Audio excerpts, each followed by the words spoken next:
Okay, this is the first day video for Math 102 online and Math 120 online. Now, I'm going through the handouts, which are generic handouts for all my classes.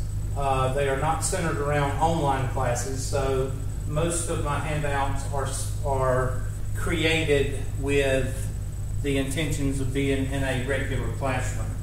Why do I send out all these handouts? I think it's important for a class, whether it be online or in class, in a room, to know the teacher. Not know them personally, but know a little bit about their background as well as know about their philosophies and ideologies. I think it's very important for a class to know about their teacher and also how to get in contact with them.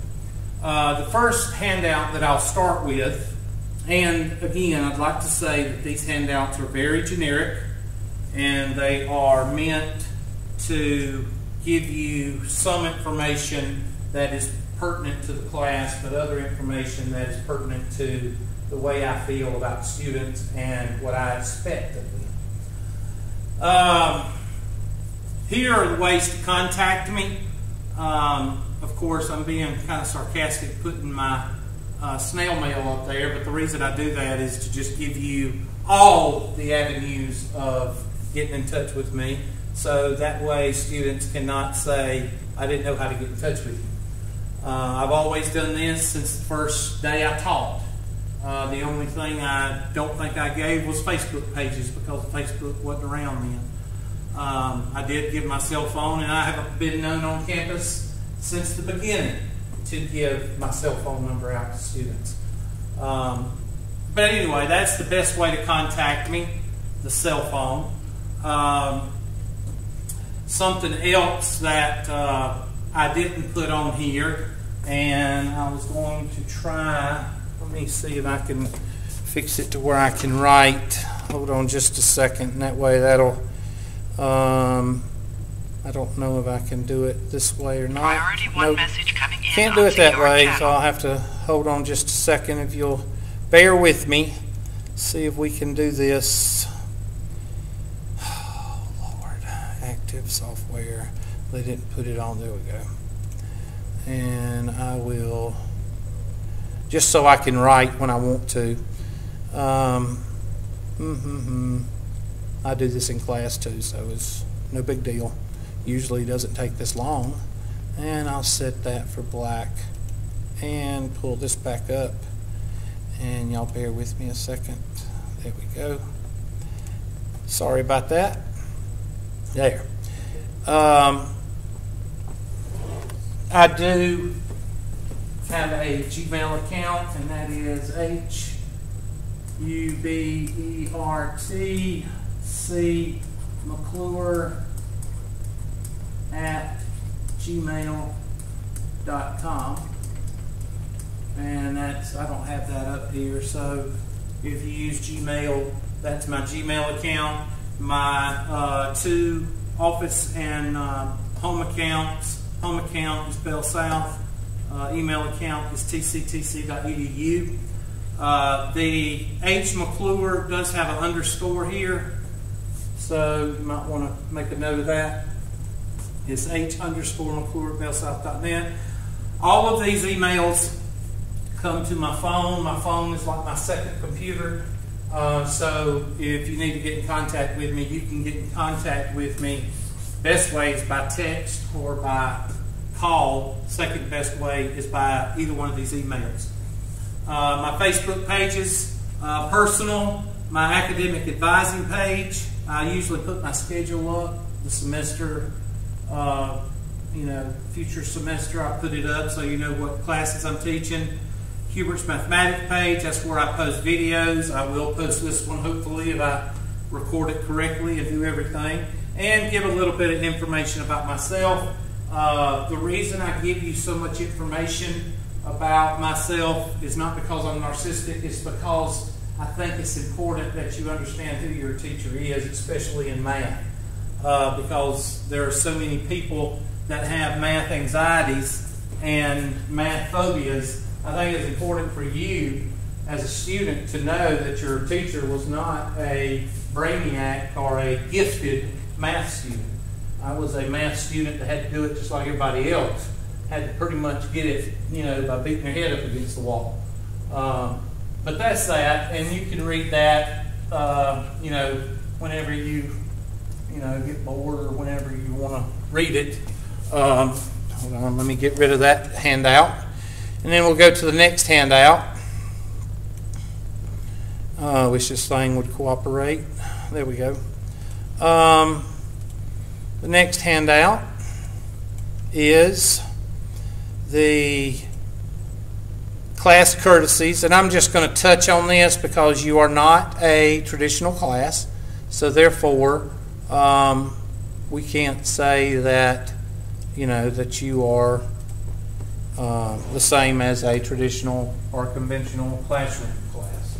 But I do treat students the way I want to be treated, just like in the classroom with professionalism as far as courtesy. Same way in my office with office hours, and if you talk to me on the phone or you talk to me in the office or whatever, I go by these three things right here. I have a cell phone, I text, but I don't text while you are talking to me.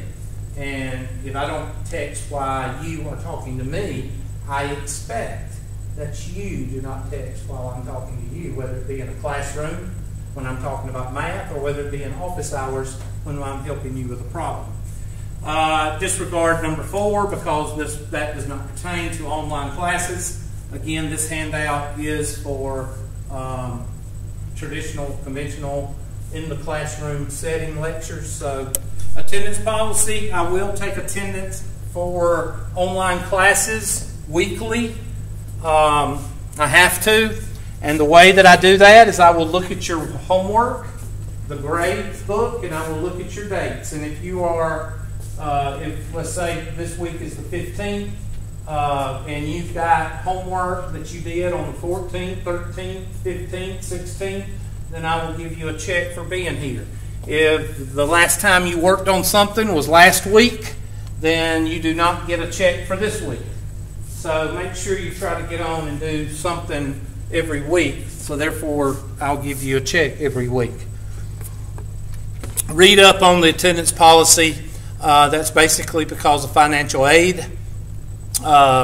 So we don't really have anything to do with that because that is things that have been brought down. What irritates me, what I like and don't like, well, that's deadheads and NASA engineers. I don't like them. And how do you know you're a NASA engineer? Well, there's several types of students. There is the student that doesn't know much. There is the student that has forgotten a lot. There is the student that knows the material, keeps their mouth shut. And then there's the student that thinks they know everything and won't shut up. And you know those types of students. You know the psychology class, you're sitting in psychology class and there's a student in there that thinks he knows and she knows, or he or she knows more than the instructor. You have your science classes where the student thinks that he or she knows more than the instructor. And you have math classes to where students think they know more than anybody in the classroom. Some people know more than others, some people don't know more than others. The whole point is whether you keep your mouth shut about it or not. If you keep your mouth shut about it, then you know the material, or you don't know the material and you don't want anybody to know that. And I'm not telling everybody to keep their mouth shut because I like interaction. But, if you're in my office hours, don't be telling me how I should teach you how to do the material. Okay? And do not be telling me how your way is better than my way. There is no my way. I didn't develop this mathematics. Okay? So it's not my way. It's the way that I'm showing you, the way that it has been shown for years and years and years. So my class is based on the following ideas. If you work, you pass. If you don't, you flunk. If you ever meet anybody that's failed my class with an F, I'm not talking about a D, I'm talking about an F, then that person is either lazy or something happened and they wasn't able to finish out the semester.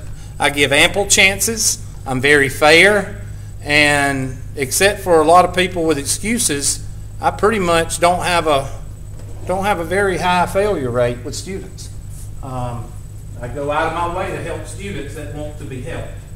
I do not go out of my way for students that don't know what day it is, time it is, when assignments are due. You know, I don't have time to fool with people like that, the deadheads. I like to have fun in class, which an online class I will try to do, doing videos. Sometimes I can get off track and chase rabbits. I guess I'll try to do it. If I'm creating these videos from a classroom, then yes, you will see some of my rabbit chasing when I get off on the subject. But anyway, I've already talked about what irritates me. I think that's pretty much it on that video. Excuses, I don't care nothing about excuses. 5 dead grandmothers and 15 flat tires just, you know, gets old after a while. Supplies for this class. This is Math 102 and Math 120.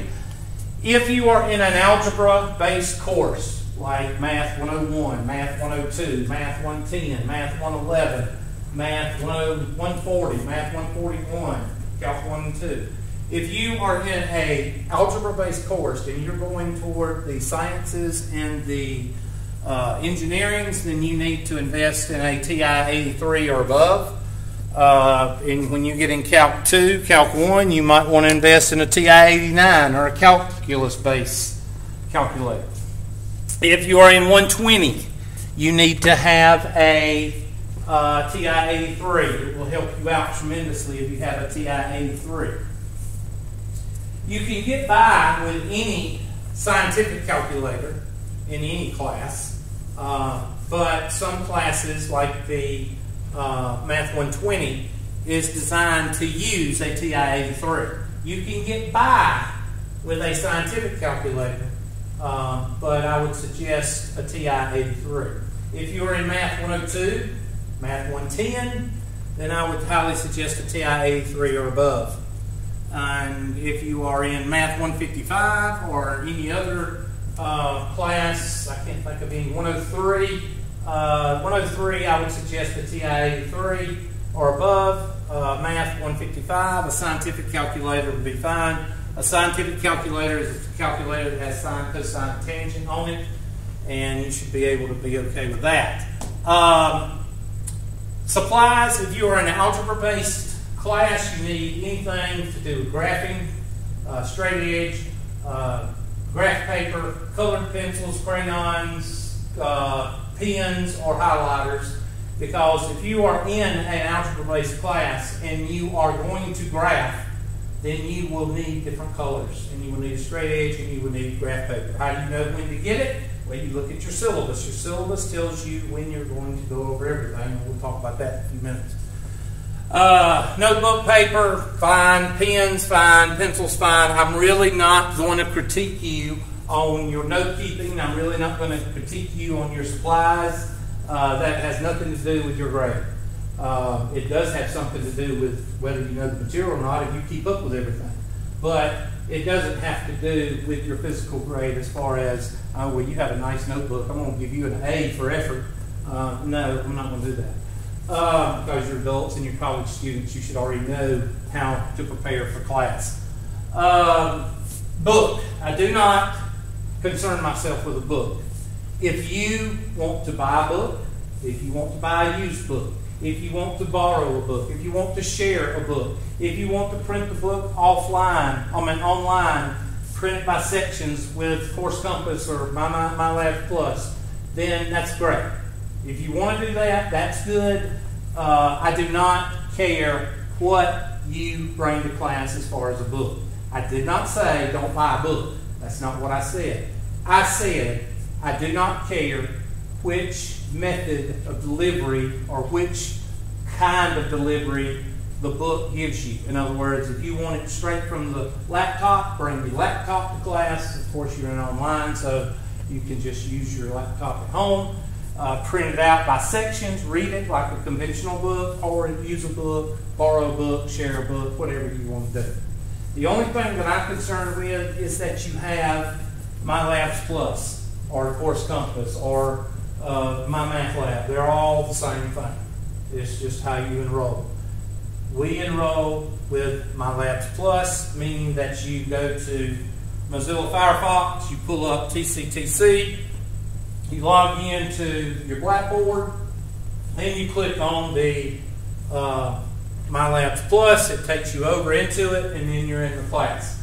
Now we'll get into that with the second video, and that'll be, but that's my concern, that you get on to My Labs Plus and you get your supplies ready for Monday or next week, because that's basically when we're going to be doing things. Okay, let me move that out now, and we'll go to another handout. The next handout, that was Class Courtesies. I've already talked about Hubert, and let's talk about ideologies. This is another handout that gives you a little bit about me as a math student. I was let me rephrase that. I was a very good math student up until about the 7th grade. Had a terrible math teacher at Southwood. Some of you may know her or not. Not going to say her name, but she was well known in Anderson, and she was well known for being a terrible math teacher. But after the 7th grade, my math career went boop, and I struggled with math ever since the 7th grade. So all of those excuses right here I've used, and I've used them because I didn't want to address the fact that I just didn't know the material. Period. I didn't know it. And I had to relearn it, and I relearned it through Tri-County Tech. The first 2 or 3 years I was at Tri-County Tech, I was in remedial courses, comprehensive courses, developmental courses, whatever the buzzword is for that year. Here they're called Math 031, 032, 101, and 102. When I was there, it was called Basic Math, Pre-Algebra, Introductory Algebra, and Intermediate Algebra. So I went through all 4 of those before I could actually start on my math. And by that time, I was like, well, I done took so many maths, might as well keep on taking maths. And I did. And I was going to be a civil engineer after I decided not to be a mechanic. I was going to be a civil engineer, and then I decided I didn't want to do that because I worked in the help lab and I really enjoyed teaching. So that's when I became a math teacher. And I suffered from several of these. I didn't suffer from DAD. DAD is deadhead disorder or dumb disorder. That's the kid that walks in, don't have a pencil, don't have paper, don't have a book, comes in the wrong class on the wrong day, thinks he's coming into math class and he's supposed to be in English class. You know, the deadhead. I can't handle those people.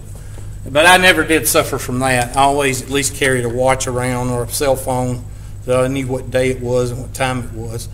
But I'm not into deadheads, and I'm not into... but I suffered from all the other ones. Lazy disorder, redneck disorder. I suffered from all of those. Make sure you get everything taken care of with My Labs Plus, and make sure you get all your supplies ready for next week. And I say next week because that's when I start videoing my class, so that's when you're going to start working on math. This is one of the most important pages that I give you.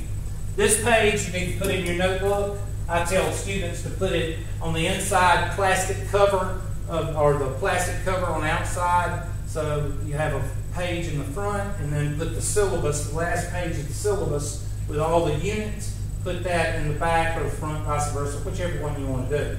2 most important pages in all these handouts is this page and the last two pages in 102, the last page in 120 is the page that has all the units and the sections that you do. Here are things you will be graded on.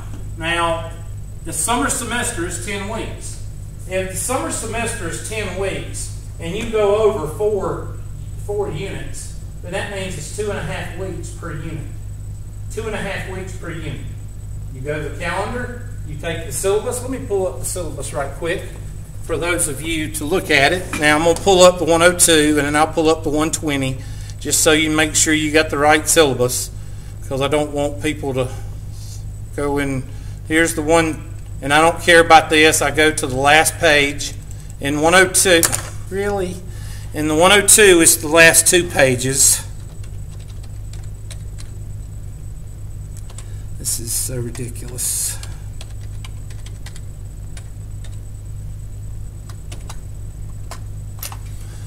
Sorry. The last 2 pages. And I'm just going to use the front page, this page right here. And I'll make it a little bit bigger. Okay. Now, let's say that you figured out that it's 2.5 weeks per unit. And I know that 102, you have 5 units. So you will have 2 weeks per unit. Where Math 120 only has 4 units, so they have 2.5 weeks. So for the 102 students, you take your handy-dandy calendar out and you write down the dates. Now, if you started 5.6 on the first day of class, you know, while you were at home, that's fine. You start it here and you work 2.5 weeks, or 2 weeks, down through here. You map out 2 weeks right here on your calendar. 5.6 maybe was Monday and Wednesday. 5.7 Monday, Wednesday. 6.1, or not, I'm sorry, that's class. I'm thinking of classrooms. Sorry, rewind that. Monday, Tuesday, Wednesday, Thursday, Friday. Monday, Tuesday, Wednesday, Thursday, Friday. There's 2 weeks right there. See what I'm saying? And you got the weekends to maybe do tests or do extra. All right? I'm going to base it on 2 weeks. So I will put the date for the test. I'm going to say 2 weeks, so that'll be around the 31st, somewhere around there. Today's the 15th. 2 weeks will be the 14 days from, oh gosh, 7 from 15. That'd be what, the 22nd and then the 29th? Somewhere around the end of the month. The end of the month, that test is going to turn on. And it's going to end 2 or 3 days after I turn it on. Because summertime, I give you 2 or 3 days to take the test, not a week. I may give you a week, I don't know. But I won't give you 7 to 10 days. I'll give you 3 to 5 days, because summertime is different. The test, when it turns on, the night before, the homework will all turn off. So you have open homework until about the end of the month. And somewhere toward the end of the month, let's say this turns on the 30th, all your homework's going to turn off on midnight the 29th. Okay? The homework will always cut off before the test opens up. Remember that. Okay? I don't care if you're in 120, 155. If you're in Hubert's math course, all the homework will cut off before the test starts. Usually midnight before. I usually cut off all my assignments at midnight. And that's how you decide where you are. So the next Monday, Tuesday, Wednesday, Thursday, Monday, Tuesday, Wednesday, Thursday, boom. You need to mark it in your calculator. You need to mark that week. Tentative test on Unit 2. And that'll probably be around the middle of the month of June, right here. So you need to map out tentatively. Now, probably next week sometime, I will, your first week of class, I will, not the first week, the second week of class. The second week of class that I meet on campus, which will be your second week of class, I will go through and put dates on the test based on 2 weeks for you for 102 and 2.5 weeks for 120 and 2.5 weeks for 155 and 2.5 weeks for 103, because all of those courses only have 4 units, where 102 has 5. And I will go through and put those, and then once I put those dates in, I'll put the closing dates for the homeworks. And that's it, period. Now you can do that tentatively with your calendar. And I will probably be within a day or 2 of your calendar date if I'm not right on your calendar date. Okay? But once I put the dates in here, you have to change your calendar to fit my dates, because when I put the dates in there, it's pretty much concrete. And that's how that works. And your syllabus is very important. That's why you need to keep it very visible so you can keep up and so you can plan out. You're all adults. You're all college students. You've been taught how to plan out a semester in high school. You have the sections that you go over, and you look and see when you're going to be taking those tests. Okay? Now, everything is online. So, give you all the online information on this page right here. Tells you about via homework. I'll show you how to print it off on the second video. If you don't see a start date or end date, you don't need to worry about it. Dates will come up on Course Compass, My Lab Plus, My Math Lab, whatever it's called. It will come up. I will give you 2 or 3 chances to take the test. And I want everybody to highlight this next sentence. My Labs Plus, Course Compass, My Math Lab, depending on the instructor, will set this up to average the grades or to take the higher grade. And I have chose with all my students, we'll take the highest grade. So if you take let's say you're in Unit 1 and I give you 3 chances and you make 52 on the first one, a 73 on the second one, and 100 on the last one.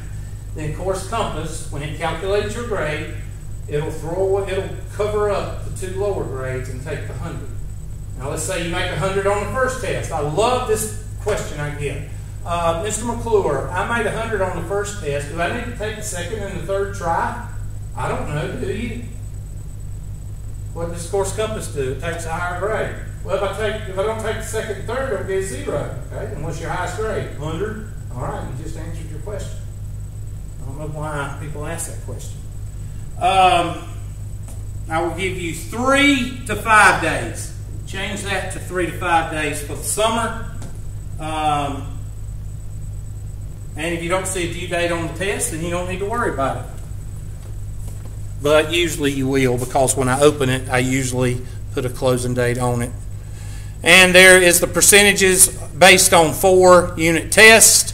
If you have 5, which will be the 102, then each one of these are 15%. And then you have 20 and 20. 20 and then 20. So if you have 5 unit tests, that's the 102, then 15, 15, 15, 15, and 15 would be your 5 unit test, then 20, and then 20 for the final. If you have 4 unit tests, which is your 103s, your 155s, your 120s, I don't know what else, then this is 60%, 15, 15, 15, 15, that's 60, and then 20 and 20. So whatever the case may be, you're going to have 60, 20, and 20.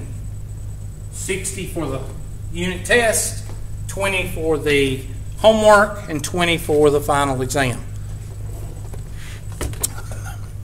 And that's that page. Keep this page and the syllabi, the last 2 pages of the syllabus for the last week of classes.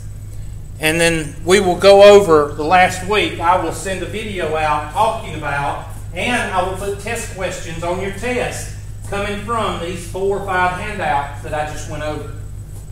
Sometimes I ask you what my phone number is, what my email address is. Sometimes I ask you, what does the final count? Sometimes I ask you, do I replace any grades? No, I do not. I do not replace any grades. I don't know where students get that, but nowhere in my handouts do I say I replace your lowest grade with anything. Now, I do say that I take the highest grade out of 3. So remember that. I do tell you that I do not average any grades except the final grades. But I do not drop any and replace any grades with your highest grade, or I don't do any of that. So I hope this video has helped.